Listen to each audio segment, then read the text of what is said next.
Hello guys, நீங்கள் daily use பண்ணுற நெட்டில் இருந்து உங்களால் மணி ஏர்ன் பண்ண முடியும்னு சொன்னால் நம்ப முடியுதா? அட் ஜீரோ காஸ்ட்டில். எஸ், அது ட்ரூ தான். அது எப்படின்னு இந்த வீடியோ ஃபுல்லாக பாருங்கள், நீங்களே தெரிஞ்சுப்பீங்க. ஸோ நம்ம எல்லாருமே இன்டர்நெட் பேக் டெய்லி யூஸ் பண்ணுறோம்.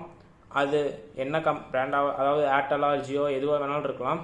ஆர் நம்ம ரவுட்டர்லேருந்து வைஃபை கனெக்ட் பண்ணியும் நம்ம டேட்டாவை யூஸ் பண்ணலாம். ஸோ அப்படி யூஸ் பண்ணுறதுல நிறைய டேட்டா நம்மளுக்கு வேஸ்ட்டாக போகும். ஃபார் த கேஸ், நீங்கள் ஒரு 2 ஜிபிக்கு ரீசார்ஜ் பண்ணியிருக்கீங்க அப்படின்னு வைங்களேன், அதில் 1 ஜிபி தான் யூஸ் பண்ணியிருப்பீங்க, மீதி 1 ஜிபி யூஸ் பண்ணியிருக்க மாட்டீங்க. ஆர் நீங்கள் ரவுட்டர் போட்டிருக்கீங்கன்னா அன்லிமிட்டடாக இருக்கலாம். ஆர் ஒரு 3000 ஜிபி உங்களுக்கு தராங்கன்னு வைங்களேன், அதில் நீங்கள் ஒரு 500 ஜிபி தான் மேக்ஸிமம் ஒரு நார்மல் யூஸ்க்கு வீட்டில் போட்டு யூஸ் பண்ணியிருப்பீங்க. ஸோ அப்படி வேஸ்ட்டாக போகிற நெட்டை எல்லாமே எப்படி மணியாக மேக் பண்ணலாம் அப்படின்றத பற்றி பார்க்கலாம்.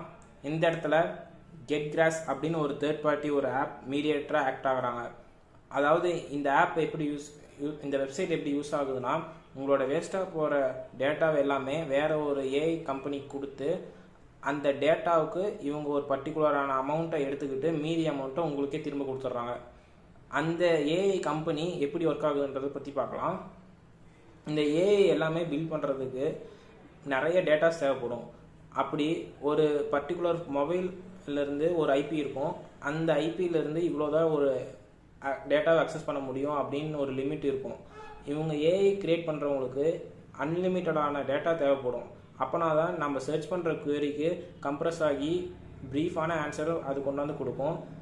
அப்படி ஏஐ டெவலப் பண்ணுறவங்களுக்கு ஒரு பர்டிகுலர் லிமிட் இருந்தால் அவங்களால டெவலப் பண்ண முடியாது. ஸோ இந்த இடத்துல உங்களோட டேட்டா எப்படி யூஸ் ஆகுதுன்னா, நீங்கள் டேட்டா அவங்களுக்கு ஷேர் பண்ணுறதுனால அந்த ஏஐ கம்பெனி அக்சஸ் பண்ணுற டேட்டா நீங்கள் அக்சஸ் பண்ணுறதா ஆட்டோமேட்டிக்காகவே இருக்கும்.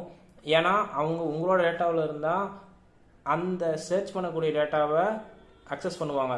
ஸோ அது ஆட்டோமேட்டிக்காக நீங்கள் அக்சஸ் பண்ணுறதா தான் இருக்கும். ஸோ இது மூலிமா பல பேர் அவங்களோட அந்த சிஸ்டமில் போய் ஜாயின் பண்ணுறாங்க அப்படின்னா பல பேர் பல டேட்டாவை சர்ச் பண்ணுவாங்க. பட் இது போய் சேரக்கூடிய இடம் ஒருத்தருக்காக தான் இருக்கும்.